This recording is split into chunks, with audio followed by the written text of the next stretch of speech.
And I'll tell you a funny story. I shouldn't tell the story, but I was visiting my parents in New York, and my mother was playing online. This was, I think, this was at their 60th anniversary. And so my mother's in her room, and she's playing, and she calls me in. She goes, Jeff, I have to go to the bathroom. Could you play this hand for me? Mm. So what do you say? I said, of course, I'll play a hand for you. Yeah. And when she came back, I played the hand. It was a nothing board. But I said to my mother, Mom, you and I just both committed a first-degree ethical violation. It's little things like that. Like, right. Of course, I thought my mother asked me to play a hand for her. Of course, I'm going to play it while she goes to the bathroom. I'm not even going to think about it.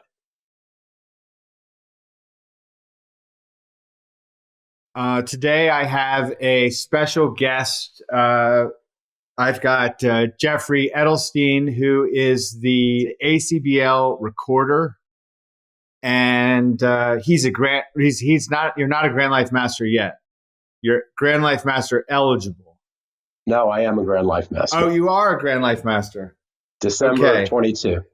December of 22. So he's a Grand Life Master. He won the North American Pairs with Matthew Weingarten, and he's the recorder for the ACBL. And for those of you that don't know what the recorder is, you're going to find out. This is not a paid promotional episode, even though Jeff is excited to share some of his responsibilities with our listeners.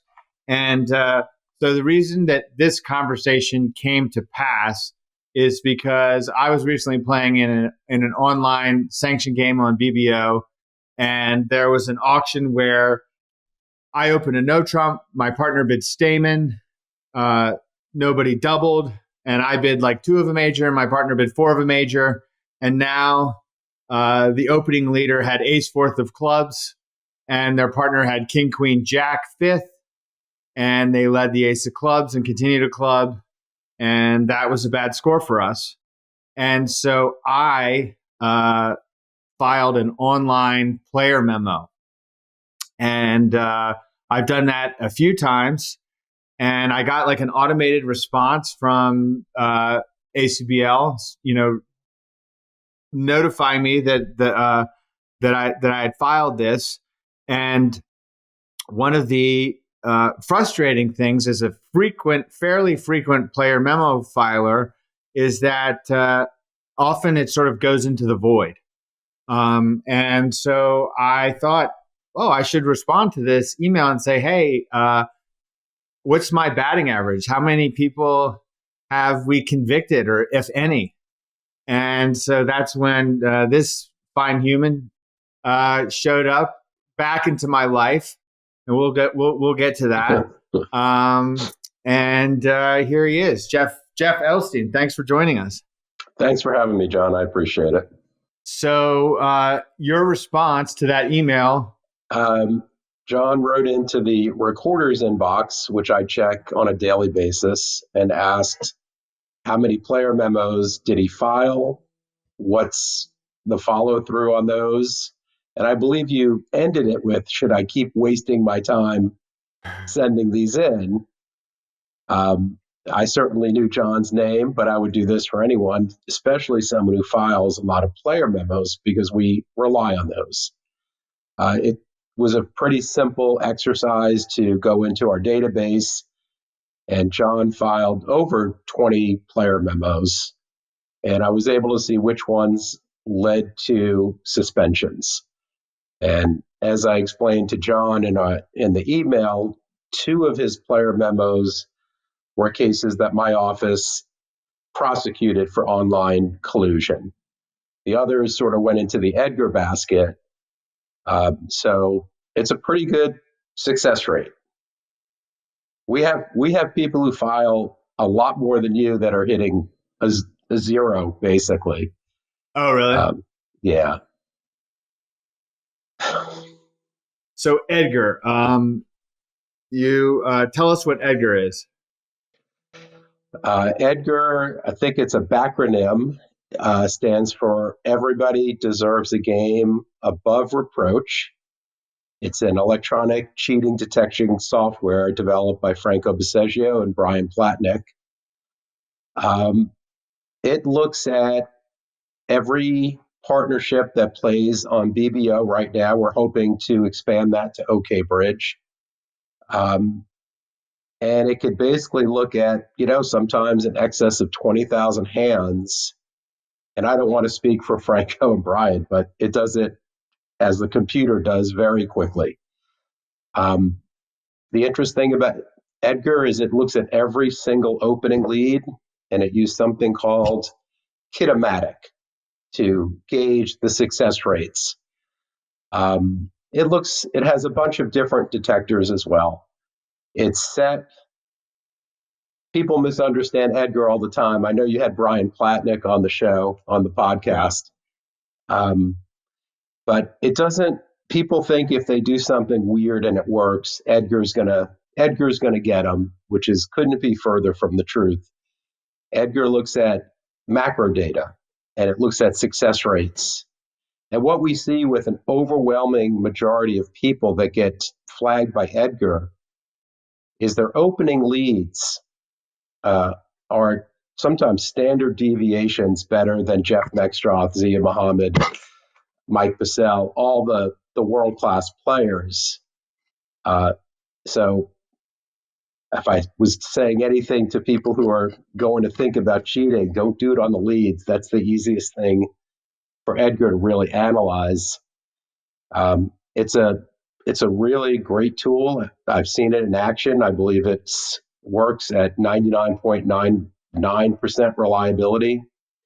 If anything, Brian and Franco set it way too high, which is to say that more guilty people are escaping getting caught. So that whenever you do hit the tripwire, which is what we call an Edgar 300, we're pretty sure it's not a false positive. We could have set that tripwire a little lower, but 300 was the comfortable number. Does that make sense, John? Is Kitomatic, is that a tribute to an homage to Kit Woolsey? Kit Woolsey developed this method. Yeah, Kit Woolsey developed the method as just an objective way to grade opening leads. There's a great article by, I think it's Brian and Franco, posted on Bridge Winners, that describes 3 of the different detectors in pretty good detail. So they describe the Kitomatic method. They also look at bad landings, which is a very, very interesting metric, and what's called LDL, or later defensive leads, which are when you're an opening lead between tricks 2 and 12.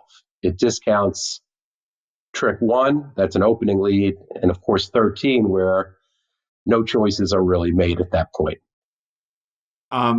So, like, for example, with this player memo that I filed like a week or 2 ago, what happens with that? We log it into the system. That's a really good question. And I know we're going to talk a little bit later about how things have changed.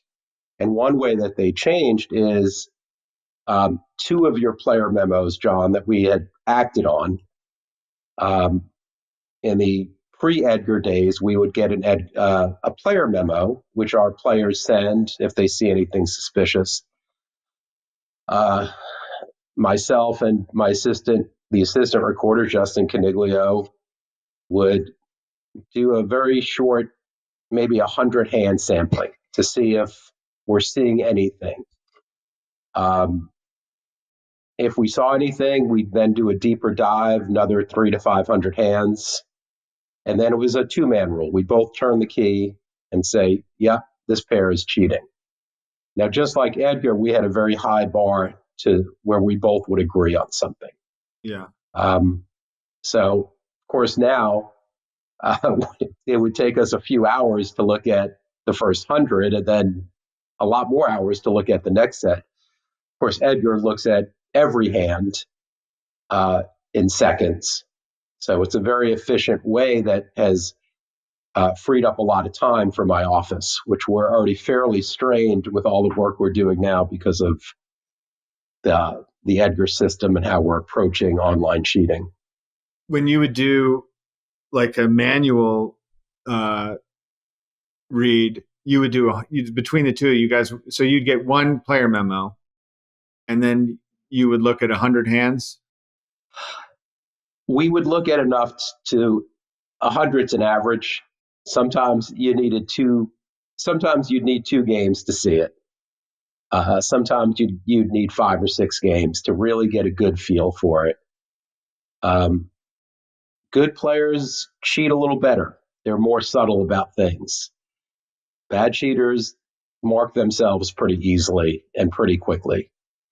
So one thing, we always had a term when we would do this, which is, I forgot the exact term because we haven't been doing this in a while, but we would always say, how much exculpatory is in there? At the low level, when you're looking at C players, sometimes it got hard to distinguish cheating and just bad play. What you described, for instance, you said they led the ace from ace empty and caught partner with king, queen, jack. Now we would, of course, that would very much pique our curiosity. But as soon as if we saw a lot of those leads and they were all blowing up, we would just say, okay, too much exculpatory. This is just bad bridge and just happened to work on the hand against John. So Edgar can do a much deeper dive, and of course, both in breadth and width. It's not uncommon. There's a case we're doing now, and the hand catalog, and this just goes back to 2020, is 29,000 hands. So you can imagine the kind of work into looking at those. We couldn't do it. We'd have to hire, 20 more people to look at every hand. But to be fair, we rarely look at every hand. We would tend to, pre-Edgar, we would try to keep everything in about 3 months. We called it a recency bias. The reason for that is players had access to those hands from BBO My Hands. So we try to keep everything as fair as possible. So we didn't like going back into 2020, but of course, sometimes we had to. When you were looking without the benefit of Edgar, would you look for like good scores? Yes, we would. But that was not dispositive. It was bad scores. And when I say bad scores, 30s, low 40s, really bad. That would tend to indicate just poor players. But if nothing was C players who are breaking 70% a whole bunch of times. Yeah. That tells us a story. And John, you and I talked about a case, and that was one of a really big part of it was that they were breaking. This is a fairly inexperienced pair breaking 70% as the rule rather than the exception. So that's a great question, but a lot of people that we speak to, that we charge, that's one of the first things they say is, we never break 50%. How could we be cheating? And the answer to that is pretty simple. You wouldn't break 40% if you were playing honestly. So your 47, 48% does represent a fairly big increase from what you would get with honest play. And sometimes, frankly, people cheat and it hurts them, which seems strange, but a simple example of that is we see a lot of low-level pairs who are communicating. If they have ace third and their partner has king third against a no trump contract or even a suit contract, they will lead the ace, then their partner gets the king, and they think, hey, we got 2 tricks. But of course, they've set up the suit for the opponents. Yeah. So quite often their cheating will lead to a bad score. Of course, not always, because they'll lead those doubleton kings with incredible precision. Well, my question, I meant actually like not broadly speaking, like, but I'm thinking if I'm going to be going through like hundreds of hands for players, I would imagine that I would go like look for the boards where they got individual boards where they got a high score and be like, let's see this one to see Just because I imagine that's hard to like go through hundreds of boards of players. Like, I don't know. Yeah. I mean, sometimes it happens to me and like I'll get cheated, what I think is cheated in a game. And so I'll look through the players' boards Yeah. for the rest of the session. And I just lose interest in doing that pretty quickly. It becomes a slog, certainly. It's a great question, John. I'll tell you, the first case I did it with Ryan Connors. Do you know Ryan Connors? He's out of Maryland. It sounds familiar. His name's. He's a young guy. I know Ryan. I think I do know Ryan Connors. Yeah, he was helping our office out when I started, and he was an invaluable asset. He trained Justin and I how to do cases, how to present them.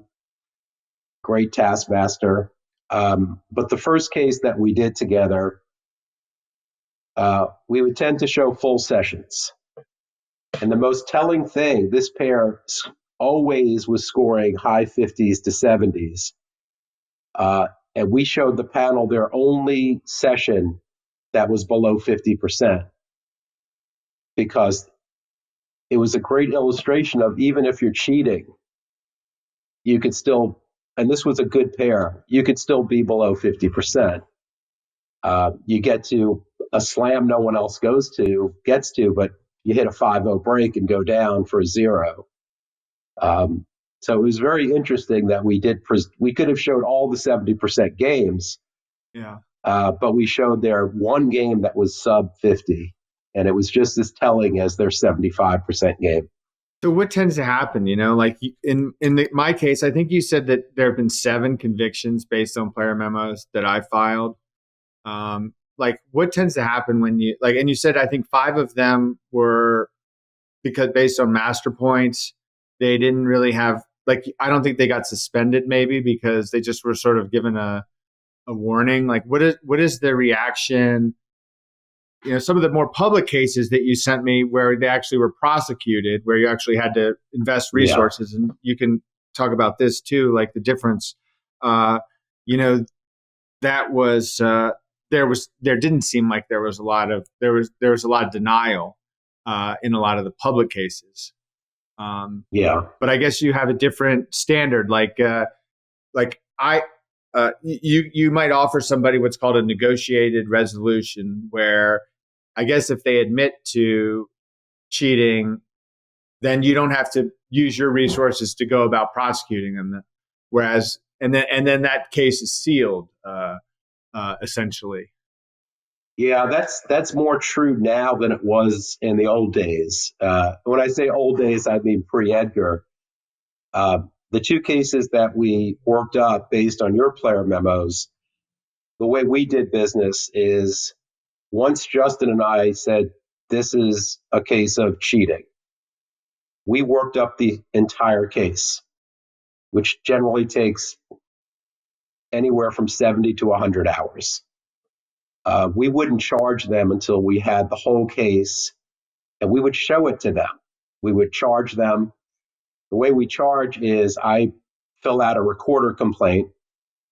I send it up to the charging party, which used to be the executive director.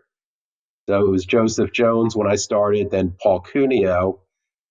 When Bronia, who I love Bronia, she gave it to Mackenzie Myers. So he's the charging party. Although now with Edgar, he's not. But we would send the full case and the recorder complaint to the charging party. They would look at everything and they would issue the charge.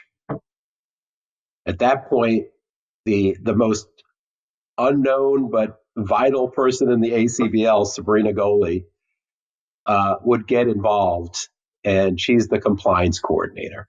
So she's a neutral party. She would send out the charge to the people. We'd send them the case, and they knew exactly what they were going to face in a hearing. Despite that, and I will tell everybody listening, prior to this, John asked if he could see some of these hearing reports, or I maybe offered to show it to him. They were all on the internet. They're all public. just to give them a sense of the depth that we would present a case. So the cases you saw, that we would make that kind of case for everyone we charged, even if they took a negotiated resolution. And it always boggled my mind that they're looking at 150 hands of just nonsense. And they go, we're going to fight this. Most pairs, when they're confronted with the evidence, would do a negotiated resolution, which is if you admit that you're guilty, this is the punishment that we will agree to. It's very similar to a plea deal. And we'll eventually, we'll get to the story when I offered John McAllister a negotiated resolution, and he told me to shove it where the sun don't shine. And boy, did I think he made a mistake, but he didn't. We do everything backwards now. So we used to prepare the case before we would charge. Now Edgar does the charging. It creates what we call a Edgar 300. And just a little background on that. When you get run by Edgar, you get run with all your partnerships. And there's no negative scores. 0 to 100 is called green, which means not cheating. 100 to 300 is yellow, which means probably cheating at some level. 300 or higher means you're cheating to a level that the ACBL is comfortable considering that prima facie evidence. So before Edgar, we would do maybe 2 or 3 cases a month. Now we're doing triple digits. The last group we sent out was over 200. We do it but we do it individually now. So when we say 200, that's 100 pairs. Wow. We can't make cases for all that. And this is everybody gets all the Edgar data. They get offered in their letter a fast track discipline, which is if you want to complete this certification and admit what you did, you'll get a 3-month or 6-month or a 12-month penalty. You could always go to the IBA, which is the Institute for Bridge Arbitration, if you would rather challenge the merits. So now we have to wait until someone files with the IBA, and then we make the case up. Then we create the case. So this is a pretty interesting thing that people don't understand. When you get the packet, as we call it, you'll get a charge letter. You'll get a catalog of all the hands you've played. You get something called a hotspot report, which just illustrates certain behaviors. And you get your Edgar breakdown, which is all very statistical and a lot of computer stuff. But once you go to the IBA, we never use the word Edgar. We never use KOM, kidomatic. We do cases the way we used to do them, with hands. Now, of course, Edgar is always there to help us when we need it, which is great. But everything got a little, I won't call it backwards, but we used to prepare the cases before we charged, and now we charge, and then if they go to IBA to challenge, then we prepare the case. You're gone from like a couple in a month to 100 in a month. Mm-hmm. And we only have a month. So if you got a letter from us, John, saying Edgar has flagged you for cheating, you have 30 days to make a decision. And everybody has 4 decisions. Take the fast track discipline, which involves an admission and completing an ethics certification and a fair play pledge. If you do nothing, the penalty doubles. So fast track discipline is 3 months. If you do nothing in 30 days, you'll get 6 months automatically. The worst one is resigning from the ACBL, because that's considered a resignation with pending charges, or resignation to avoid discipline, it used to be called. That's tantamount to an expulsion. You can't play any ACBL for 10 years. You could reapply in 10 years, but you Wow, still 10 have the years. charge. You still have the charge in front of you, though. So Wow. when people talk about that, I always say that's a long-term solution to a short-term problem. Mm. You know, now you go on the list, but you go on the resignation list. But in today's climate, everybody sort of knows why people are resigning, Yeah. what the charges that cause that. Your fourth option is to go to the IBA and contest the merits. There are two problems with that. Most people are guilty. Edgar is not missing. Now, we don't always present the best case that we can, but we're always pretty comfortable with it. So if you go, we've had a pretty good track record there. Most penalties are landing at around 5-year suspensions. And most fast track disciplines are a year, 6 months, 3 months, even a warning if you're low enough. So somebody like with my, I've got like 5,500 master points. And if I were found guilty, by the way, we're leaving people with a cliffhanger here about me, and just realize for the listeners and viewers that Jeff's office handles not only cheating but also conduct. And I have been accused. I have had a player memo. Brian Platnick filed a player memo against me in the NABC in Providence in like 2014. And I heard from the recorder. They asked me about it. And my excuse, like basically I had a 12 count and my partner opened the bidding and I didn't even make a game try. And I was not a pass hand or anything. And Brian filed this player memo, and I was like having a psychotic episode during this. And I had contacted my psychiatrist like after the session to be like, hey, I am really, because I had switched my medication, and so when I offered to get the recorder in touch with my psychiatrist, and he said,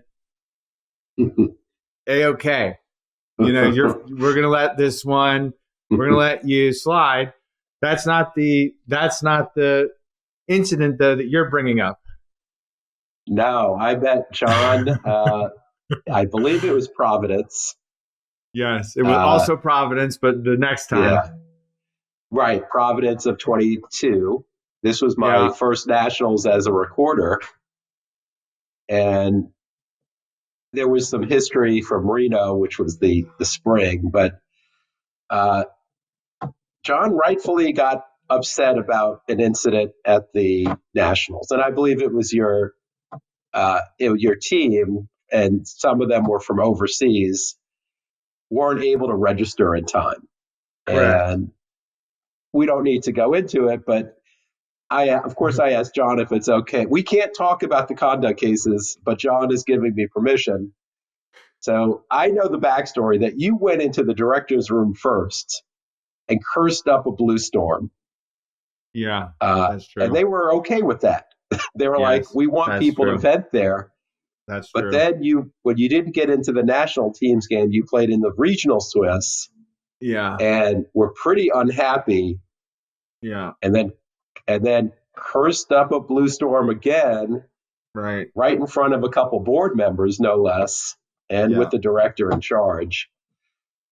So we take it seriously when people go after the directors. They have a tough job. And I can't excuse what you did, John, but I certainly understand how frustrating that was for you. Thank you. So we charged him. We had great evidence because we had testimony from from 2 board members, and when John screws up, he goes at the big one because he had 2 board members and the director in charge of nationals who were the witnesses against him. It was the easiest case ever, although we had someone else do it. But I remember I set up a Zoom with John to talk about a possible negotiated resolution. I still remember I offered you a 30-day suspension. Yeah. And you said, shove it. That's not that's not how I said. I said, I think I'd like to have my story. I'd like to tell my story. That was my rationale. It goes better with you being more aggressive. You were a gentleman when I called you, but I don't like the way that story goes. So John we had a hearing. We had our witnesses stand up, and John was a witness, and he said, never denied anything. And this was one of the only times where I offered someone a negotiated resolution. They said no, were found guilty at the hearing, and got a much less penalty than what I offered. I think you got 30-day probation. Is that right? Or less than that? I think I got 90 days. I got 0 suspension. I think I got 90 days of probation. But you were nervous, right? Oh, well, I mean, after the hearing was over, and I really love playing bridge. Like, I played bridge on the internet, in person. Like, I love to play ACBL bridge.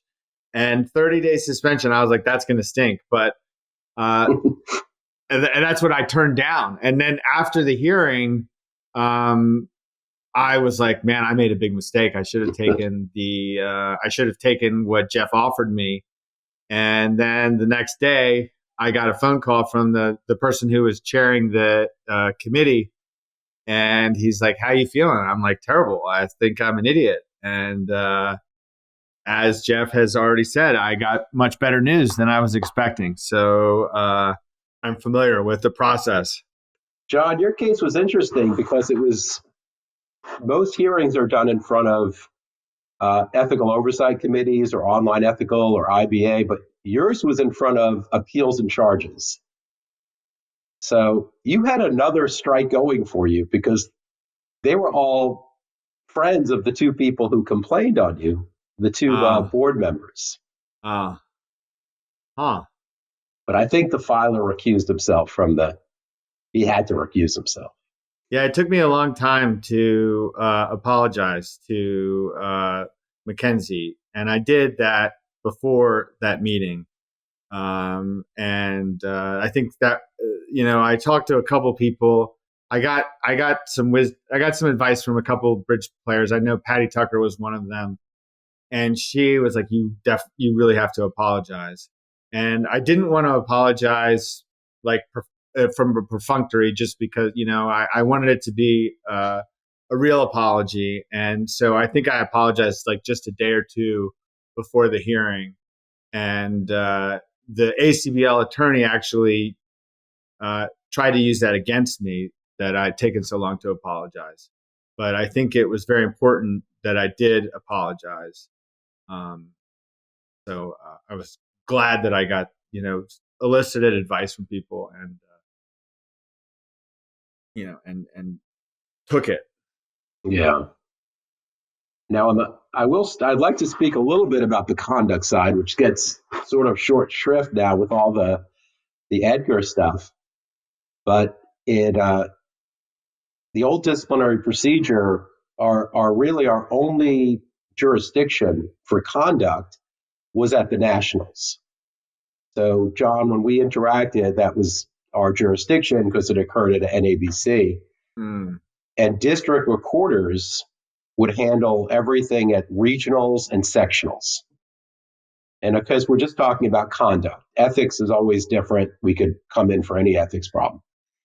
In February 2024, when Edgar got unleashed, might be the best word, that was one big change, how we did online cheating. But another thing that happened was my office not only went from 2 or 3 cases a month to 100 cases, but we took over all the districts and, the regional and the sectional conduct.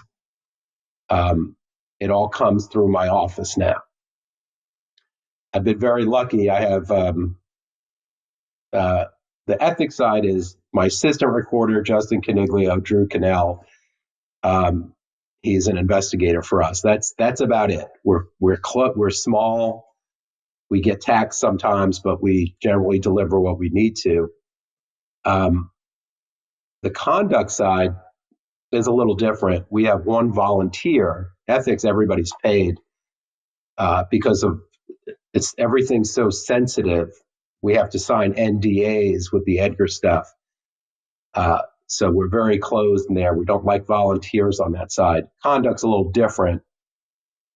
And it's kind of a funny story how I always have a female volunteer for conduct. And the story behind that's pretty interesting. Rebecca Brown, who's now a board member, she was the disciplinary chair of District 16, which is Texas. And between Providence and Phoenix, she and I were on the phone discussing a case that her district was doing. And she was so fun to talk to and such an intelligent woman. We had a great conversation. And then in Phoenix, I was in the office with Sabrina, and she comes up to the office. I had never seen her. She's about 4 foot nothing. And we had a great conversation. And she left by saying, if you ever need help, I'll be there for you. You could call me. And the next day, we get a complaint from a woman whose male partner, who she just kind of came to the tournament with, but they didn't really know each other, started making moves on her, making advances. So I called her to follow up, and she said, I'm not comfortable talking to a man. Okay. So I called Rebecca, and I remember what I said. I said, were you serious when you said you would help out? Yeah. He said, absolutely. She handled that case so well that the filer wrote a letter to the Bulletin saying how great she was. Nobody ever wrote something about me like that. Right. And then in that specific tournament, 2 other cases, and I'll call them male on female issues, for lack of a better phrase, came up. And I remember saying, Rebecca, I have another one. Can you handle it? She said, absolutely. And then I have another one. So bizarre, such a coincidence. And she did a great job on all 3. And at that point, Paul Cuneo came in as the executive director. And I said, he's also from Texas, D16. I said, I want to bring Rebecca in full time as a volunteer and give her a title and give her a computer. And Paul loves her and said, yeah, of course. So we made up a position. It's called adjunct recorder. And she, phenomenal. She would have dealt with you if she was there in Phoenix, and you would have loved her too. But once she joined the board, she got elected. She took over for Paul Cuneo in whatever region they are. Then I got 2 more women, Liz Hamilton, who was the chair of the Vegas Nationals and president of D17, and Tracy Nolan, who was the recorder for District 9. Both of them are phenomenal. Now, Liz is not with us anymore. Well, she's still alive. She's not with our office anymore.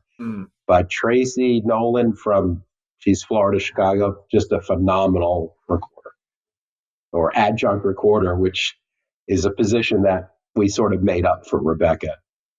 I'll say one more thing about conduct. It can be kind of dry, where it sounds like exciting, but in conduct, we don't talk about the cases. Unlike the ethics stuff, the hearing reports never describe what happened. We focus primarily on, just for anybody listening, we probably charge 2 things more than anything else that we take very seriously. One is it's called rudeness in conversation and gesture, and it's what our esteemed host did in Phoenix. You have to cross a line to get that charge, and John, you crossed that line. And our goal is we could just give you a warning, but we want to make sure it doesn't happen another time, because for us to charge that, you really have to cross a line. A minor one is leaving an event without the permission of the director. We usually charge that, but that doesn't happen too often. And the other one we really take seriously, and a lot of people sort of know this rule to some degree, but public accusations of ethical misconduct. We've charged that a lot. I consider it one of our more important rules, because to be in a crowded game and call someone a cheater can really do a lot of damage, and especially if you're a well-known player. And of course, anytime you go at the directors, that's more likely that we'll charge rather than give you a warning. It's interesting because the basis of this conversation is charging somebody with cheating, but it's almost like on bridge base, for example, that you have to do it through the online recorder form. You can't say it, that's bad. Am I right? Yeah. Well, let me test you, John. You're a tournament player.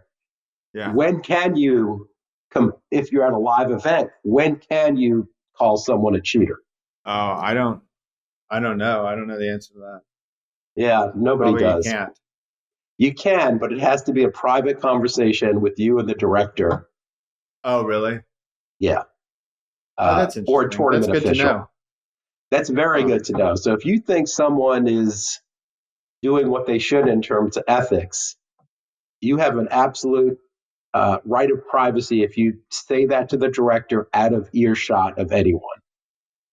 If you yell it out loud, you lose that protection. So we all sometimes feel like we get cheated at the table, right?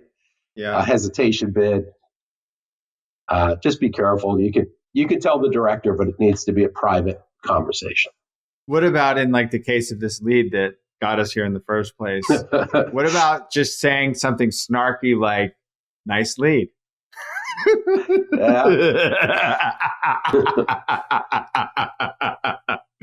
I'll tell you, John, you just type it. That's just in the chat. Nice lead. I know.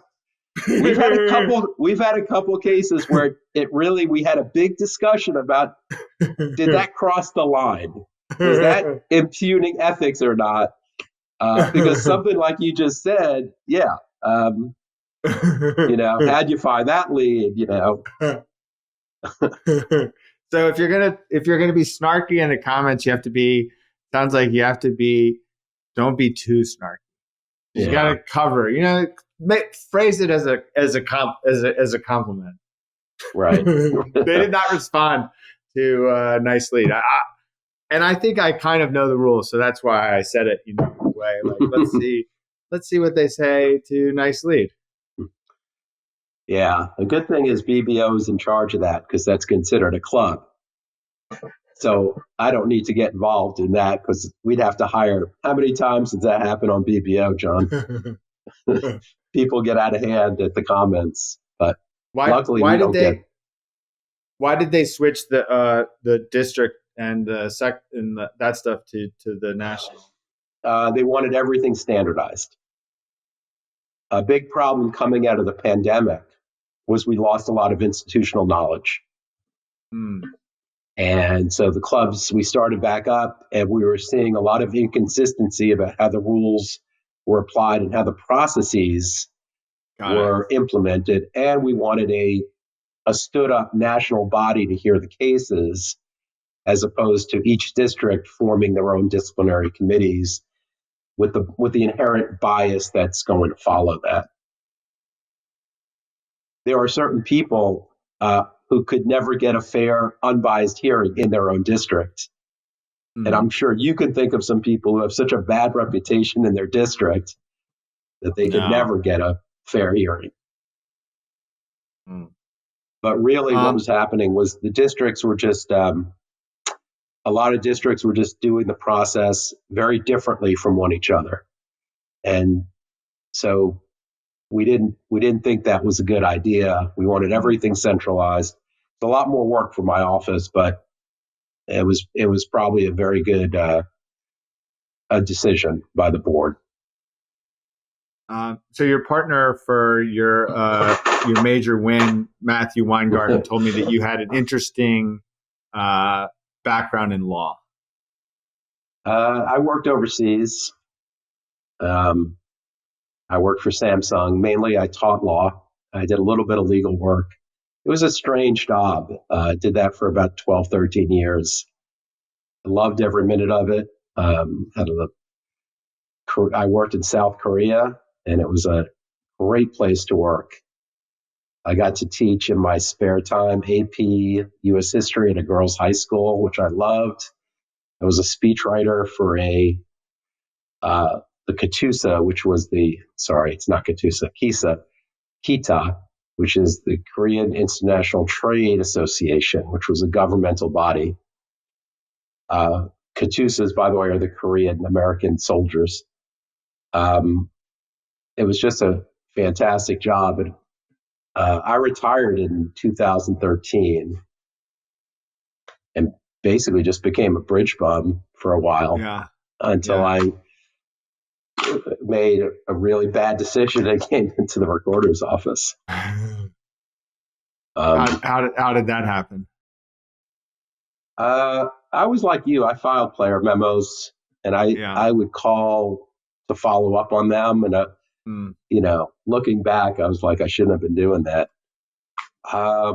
I remember in 2021, in sort of late summer, there was a position. They wanted an assistant recorder for the ACBL. I thought, I'm a pretty good bridge player, and obviously that was a requirement. I have a pretty extensive legal background, so I thought it would be a good fit. I was getting a little, we had just hit the pandemic, so I used to play bridge 6 times a week, and now it was a lot of online. So I said I was very interested in cheating at the start of the pandemic. Interested not in doing it, but in reporting it. So I applied, and Rob Gordon. Do you know Rob Gordon? I mean, I know. I've played against him. I don't know him.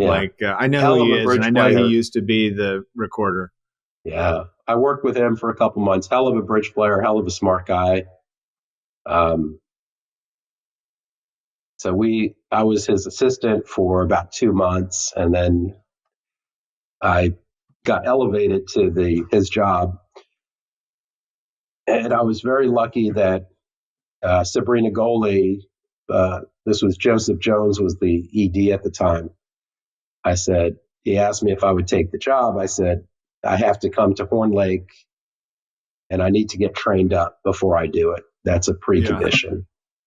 So I came up to Horn Lake. I agreed to it late March, and then I came up to Horn Lake in April, and Sabrina Goley, who was remote, came into work all 6 days, and it was a great education. And then we had Ryan Connor, who was helping me. Sabrina Goley is one of the most important people in the ACBL. She does not play bridge, but she knows all about the process. She's always been the disciplinary committee, compliance coordinator. So I got some great training from Sabrina, some great training from Ryan Connors. So I was very fortunate in how I got the job and how I was able to really kind of learn how to do it in a short amount of time, because there's not a lot of time to breathe in this job. And I'll tell you, I always think back about, Rob Gordon in 2020, when this cheating epidemic happened. It was a tsunami. And, people might criticize some of the things, but that's Monday morning quarterbacking. I don't think anybody could have anticipated the overwhelming number of our members who are going to cheat online. And he prosecuted a lot of cases, and he built it from scratch. He had there was no playbook for this. When I came in, I had the benefit of hindsight. I was able to look back at what was done. I read all the hearing reports. I got some great training from Rob, some Sabrina, from Ryan. So I was very lucky when I came in. And then Rebecca Brown came in. Everything sort of worked out really well.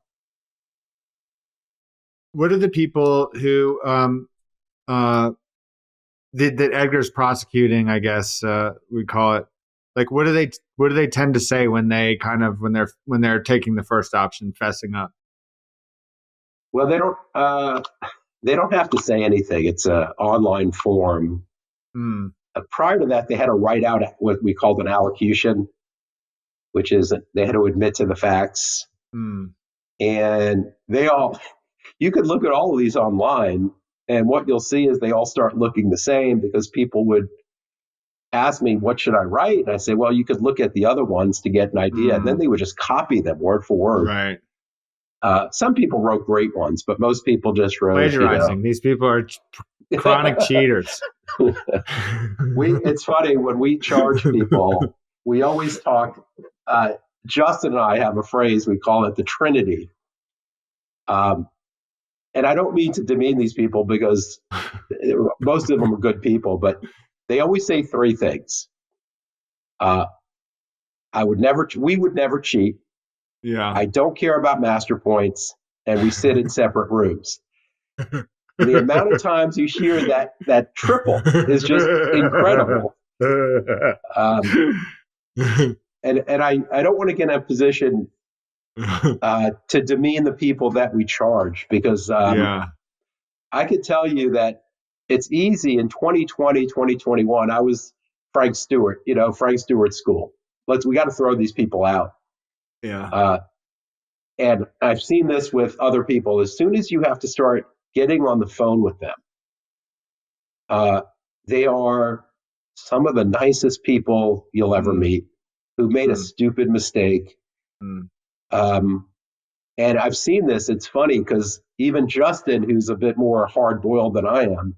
That's your assistant recorder, Justin? Yeah, right. He handles all the cases now in front of the IBA. He's really good at it.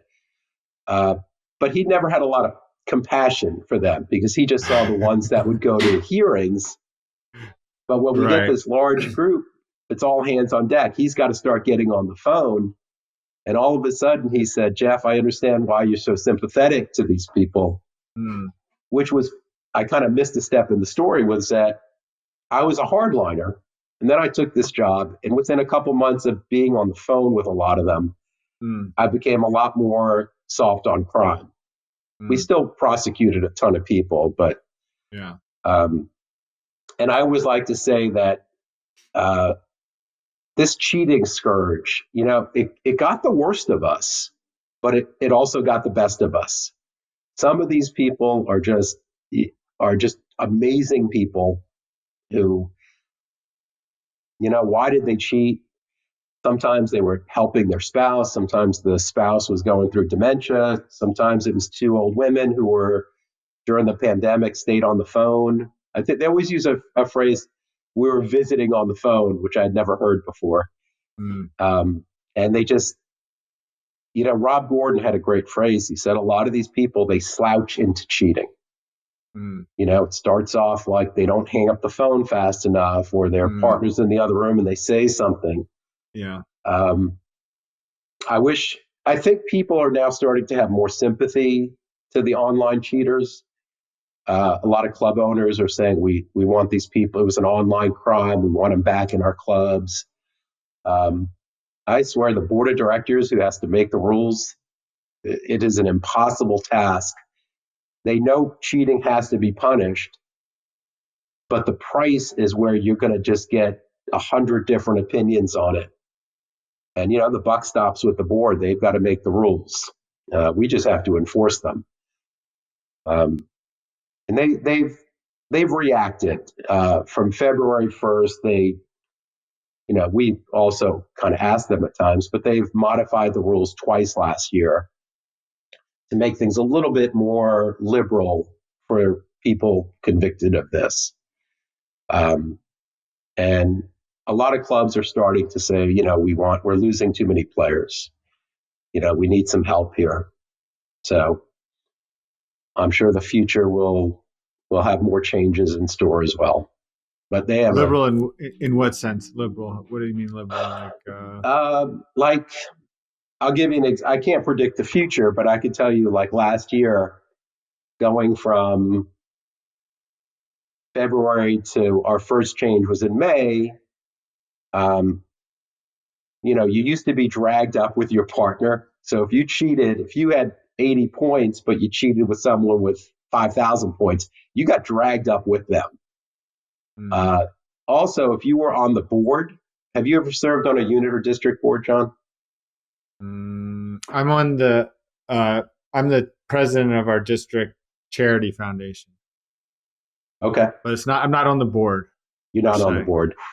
Yeah. But that you might have now you wouldn't have been held to a higher standard. Anybody who was a board member, unit or district, Mm. got an enhanced penalty, starting Mm. at usually starting at 12 months. So in May they said we're going to let people separate. So you got 5,000 points, you have 50 points, both of you will flow to your level. And they also said there's only going to be 7 board positions that will carry an enhanced penalty: district president, vice president, secretary, treasurer, and then the unit equivalents. There were 3 positions there. And that made a big difference. That brought down some of the penalties. And they also said if you cheated with multiple partners, it was just an extra 3 months or something like that, where it used to be a little worse than that. Come November of last year, they made some further modifications. They expanded the point range for warnings, went from 300 to 500. Level 1 went to 1,000, which is a 3-month suspension. All the punishments are codified now. So, John, you said you had what, 5,600 points? Did I? Something like that, yeah. And you have any national titles yet? Come on, man. 2. Two. Nice. 2. What are they? The good ones? I won. I saw your mix, last one. The mixed Swiss and the Freeman, I think. No, the Mitchell border match. Okay, national titles might pull you out of fast track discipline. But let's assume you didn't have any. I was hoping you'd say no titles, but I remember you just won one. So you have 5,600 points, 5,500 points. Let's assume you cheated with only one person. Yeah. So you fall into, let's see, 1, 2. You'd be level 1, 2. You'd be level 4, which is 5,000 to 10,000. And that would be a 1.5 year suspension. So if you did the admission and everything else. It's interesting that cheating with multiple partners is punished more severely. Yeah, certainly understand the logic there. Before Edgar, we didn't really do that. But now with Edgar, it's so easy to see it. I think the most we had is somebody who was cheating with like 7 other people. It's like and I'll tell you something interesting that what we're seeing is, a high majority. Obviously, it's a lot of husbands and wives and people who cohabitate is a big one. But of the ones who aren't living together, cohabitating, we're seeing it's women, which I don't know if that's surprising or not. Maybe they like to be on the phone more. Maybe we edit that out, John.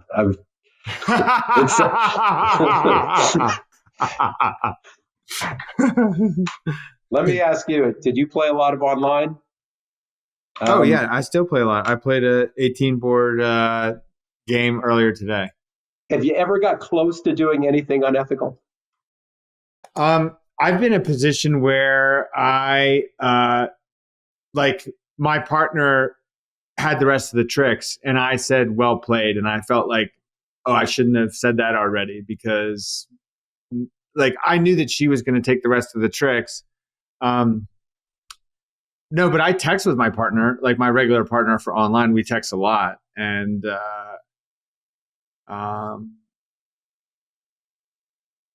anything that I definitely have been like, wow, I do not want to come into that realm. Yeah. So cautious of. Yeah. When all said and done, we're going to get 1.5% to 2% of our members who are going to get caught up in this, which is really tip of the iceberg. Because as I said at the beginning, a lot of people did something and were going to not prosecute below a certain level. So a lot of people we may come back to some of them, but a lot of people aren't going to get punished if they went below a level, unless it's they have to be a high enough yellow. But the percent of our members who at least have done something, I think, is fairly high. And I'll tell you a funny story. I shouldn't tell the story, but I was visiting my parents in New York, and my mother was playing online. This was, I think, this was at their 60th anniversary. And so my mother's in her room, and she's playing, and she calls me in. She goes, "Jeff, I have to go to the bathroom. Could you play this hand for me?" So what do you say? I say, "Of course, I'll play a hand for you." Yeah. And when she came back, I played the hand. It was a nothing board, but I said to my mother, "Mom, you and I just both committed a first-degree ethical violation." It's little things like that. Like, Of course, I thought my mother asked me to play a hand for her. Of course, I'm going to play it while she goes to the bathroom. I'm not even going to think about it. And this is what I mean about slouching into things. Obviously, I'm not, going to do anything, but it's easy to get that first little mistake in there. Like when you're texting someone, you send that extra text, like, "Do you have the ace of spades?" No. I'll see what the Edgar report says about you, John. Well, I had one today where I opened a bidding a minor. My partner bid 1 spade, and I had a 3 spade bid, maybe even a 4 spade bid, and I bid 2 spades because I misclicked. And now, like, technically, the limit of the hand is 3 spades. 3 spades. But we made 4, and it's just like I was thinking about it. I was like, they might file a player memo on this because it's like, I mean, I think my partner was going to pass 3 spades too because she had like her whole hand was 4 spades and King Jack 10, 5th of diamonds, which I opened a club, so she was probably going to pass 3 spades. So you got that one coming in.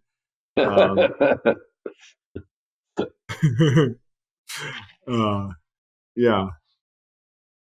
Did the player memos automatically go to Edgar? That's what it says in my notes. Currently, that's how we're doing business. So we get a player memo, it gets logged. And when we do Edgar runs, sometimes we'll do them a quarter or 2 months away, depending on how large the group is. It takes us a while to process all of them. But we'll also pull in the player memos from the last time we did an Edgar run. So as a matter of course, we just run player memos now.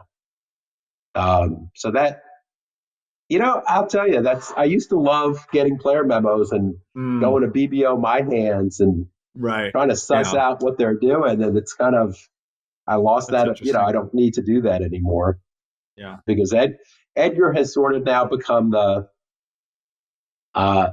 decision maker. If I want to charge someone, I have to send them to Edgar. But they're like, we had an SPH a pair. They were clearly cheating, but we hadn't run them yet. And then they went into the online regional. So we had to stop them before their next day. And of course, they nailed it, of course. But by the next day, we had suspended them pending hearing. We don't use that very often. It's called the SPH. Well, we've gotten deep into this, Jeff. As I told you, I have my Sabrina gets on me all the time. One of my roles as a recorder is an educational capacity.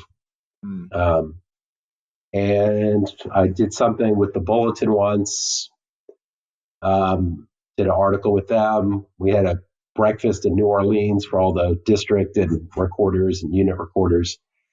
But I'm pretty lax about the education thing. So when you asked me about this, I was very excited because it allowed me to fulfill one of the requirements of the job, which is to educate people on what we do and active ethics. So that was very helpful. Well, part of this podcast is I see it as a service to the bridge community. So I am happy to. I just want to get more views than Platnick got. Can you make sure that happens?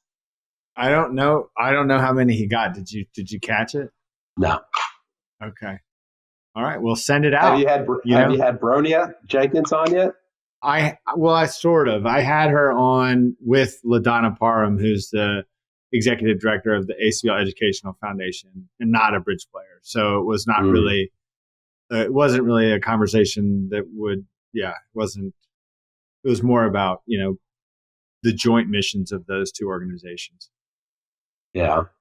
She's wild. She's a sharp as whip smart. She's so fun to work for. But she wears her heart on her sleeve. And I'll tell you one funny thing about Brodia. She really cares so much about the players. She said to me, we were talking about discipline, which she does not like discipline because that's not her. She wants fun. She's growing the game. Yeah. But we were talking about it and she goes, Jeff, I'd like to talk to some of the players who are being charged. I said, are you sure? She goes, yeah. So I would do it maybe every 3 days. I'd be talking to Sabrina and I talk to the people that we charge. Yeah.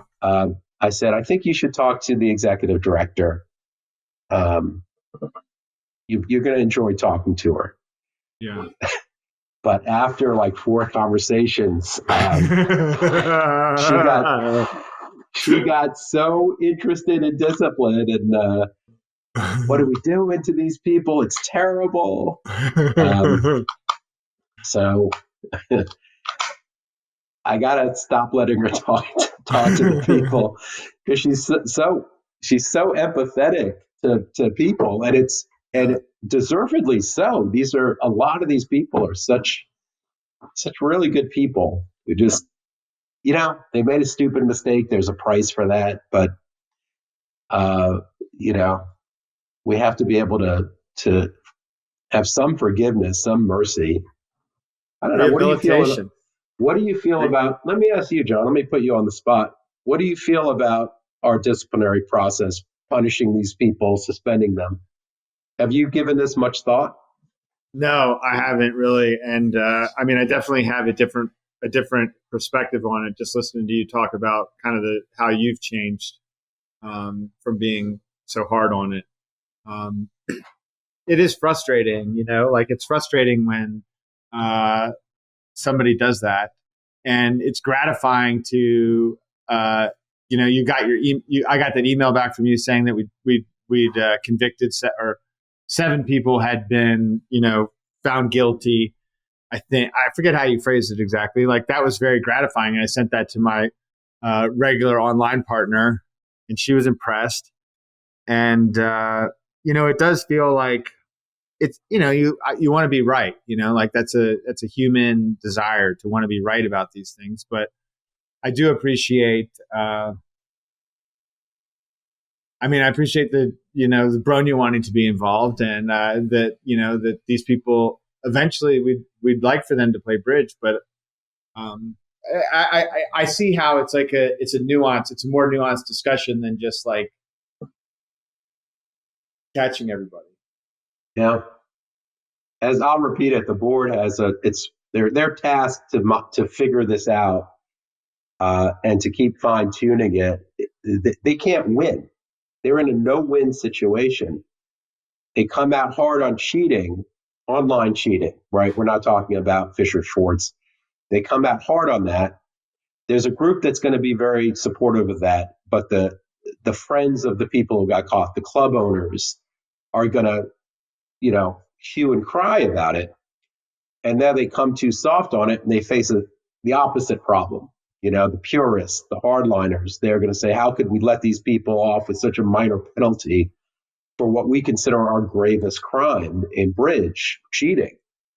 Um, so they have a tough job. I'm glad I'm not making the rules. I just enforce them. Anybody been caught up in this yet, John? I mean, one of the player memos that I filed was I knew who the person was, like they were like a pretty well-known bridge player. And it was kind of hard for me to believe. I didn't know them personally, but I knew, their resume. And I remember thinking, wow, am I really like, but it seemed like what they did was it seemed Is pretty this obvious. one of the pairs that we talked about? I don't want to use any names. Yeah. Yeah. Okay. Yeah, as I told you, you were the first player memo on them. There was another one a couple months later, but yours was the first. But you didn't know them personally. You knew of them. But I was about to be on a board with the person. Like I'm surprised with how much you play in nationals that you haven't run across someone yet, or maybe you don't follow the lists or anything like that. Well, I mean, like Curtis Cheek, he's a friend. He was a friend, and he got dinged. Hugh Bertans, we were friendly. Are you friends with Sylvia? Yeah. I mean, we were teammates for a regional once. I hired her to play in a regional, and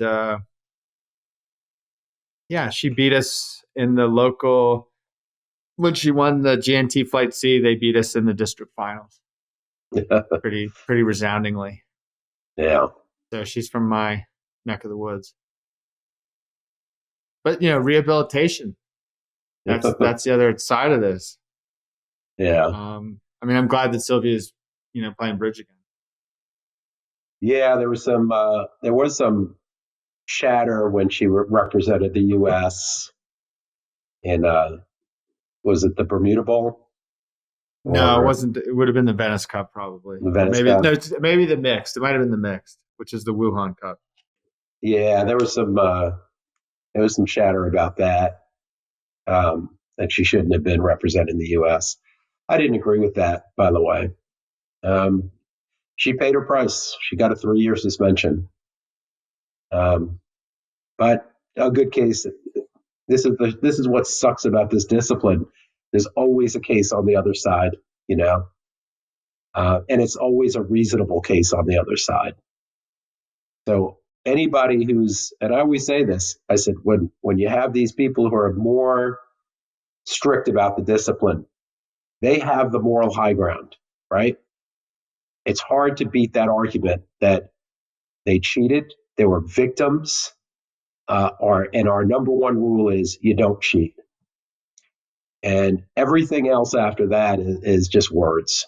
That's a hard argument to beat. Now, I think I've made some good arguments on the other side, but I'm mindful of that position because it's a strong position. My big fear is that when a player, and of course it's no secret that most of the people I deal with are 70s, 80s, 90s. The majority of them are women, but when you pull them out of their club game, which is their social life, and for a lot of people who are struggling with early onset Alzheimer's or dementia, the club provides almost a medicine or a tonic, and we're pulling them out. Forget about the shaming. That's a huge punishment that their name goes on the list, the mud list, which is members under discipline. But you're taking these fragile people and pulling them out of their support system. And a lot of them do fine. They go to gymnastics, golf, whatever they do. But for some, it's especially more disabled. This is their only place to exercise their brain and see a lot of people they know. So it's a tough argument, When are you going to get your 10,000, John? I just looked it up. I looked it up because I was curious. I only have 5,300. I got a ways to go. What's your pace? You ever on the Mini McKinney? I mean, I get like I think I got like 600 master points last year, maybe. That's good. So Yeah, I yeah, I mean, guess. I'm keen to be a Grand Life Master for sure, but not keen enough to wholesale myself into it. I'm I'll reminded of leave a you with. story. Okay, well, You go uh, first. so there's a woman named Corrie ten Boom, and she was Dutch and a very godly woman, and her family was they were housing Jewish people in their family home, and Corrie and her sister got sent to a concentration camp because of that. And Corey's sister died in the concentration camp. But before she died, she said that we have to rehabilitate these people. And it seemed, at first like she was talking about the prisoners, but in fact, the sister was talking about the people who were imprisoning them. Mm. So I've always thought that's a pretty, Yeah, that's profound. I'm not sure I would have that much mercy for a group like that, to be honest. Yeah. Well, the story I was going to tell is now terrible. Well, yeah. First of all, I can't beat the Sorry. Nazis.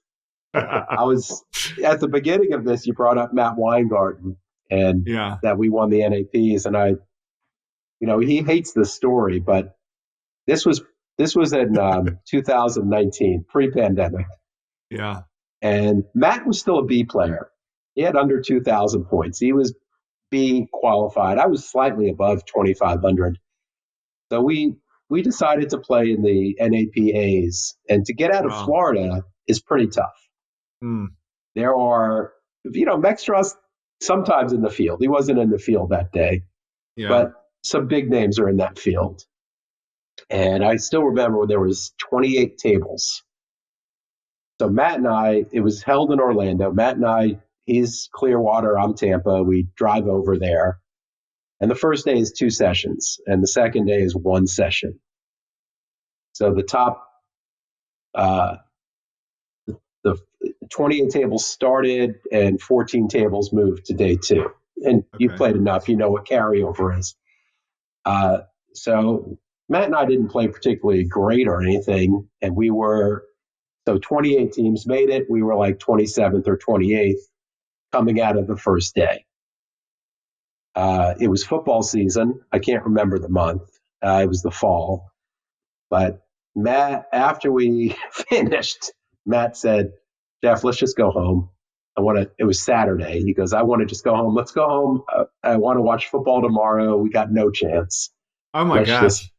Wow. And I said, that's amazing. I begged him. I said, "Matt, come on, let's stay. You never know." He said, we're 27th. What's the point? I said, We made it. Let's show up. And John, you know what it's like when you have those magic runs, everything's working. Every double's landing. We had a monster game on that second day. We didn't overcome it. We were, Corey Krantz and Bruce Lang were the number 1 pair out of Florida, but we were Florida 2. And we stayed in some crappy hotel. We couldn't find a hotel. Matt was such a baby. He's a young kid. He kept complaining we should go home. He wants to watch football. And I always, of course, remind him of that humble beginning that, of course, then we went to, where was it? Memphis. Yeah. Memphis in 19. And we didn't have any great sessions. Everything was like 56, 55, 56, 54. But the consistency allowed us to do it. I didn't know you had 2 titles. That's great. Well, it's funny because it's possible that I would have been suspended for the Phoenix not if I took the 30 days, but if I got dinged harder, it's possible I wouldn't have gotten to play in Phoenix. Yeah. And the other funny thing about my 2 titles, vis-a-vis the story you just told, is that Corey Krantz and Bruce were second in both events. That's hilarious. Are you friends with those guys? Yeah. So they like to joke that they don't like seeing me in an event. Yeah. What were the two events? You said one was Freeman.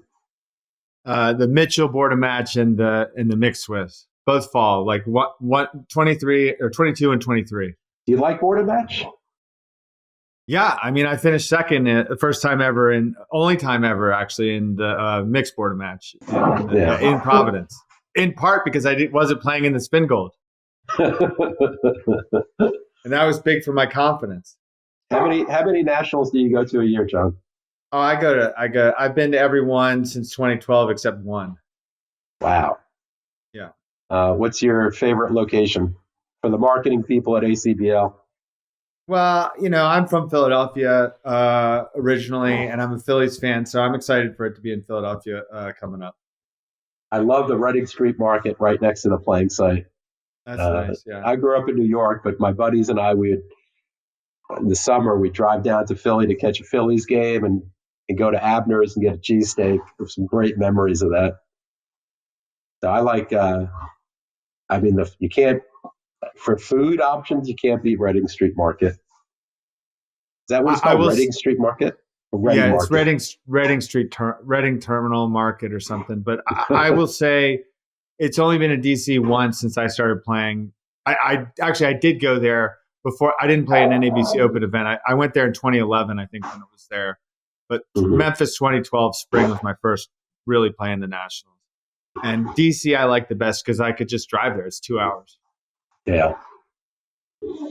What's coming up after we have Philly and then San Francisco? I think so, yeah. I'm not looking forward to San Francisco. Or do you go to all the Nationals?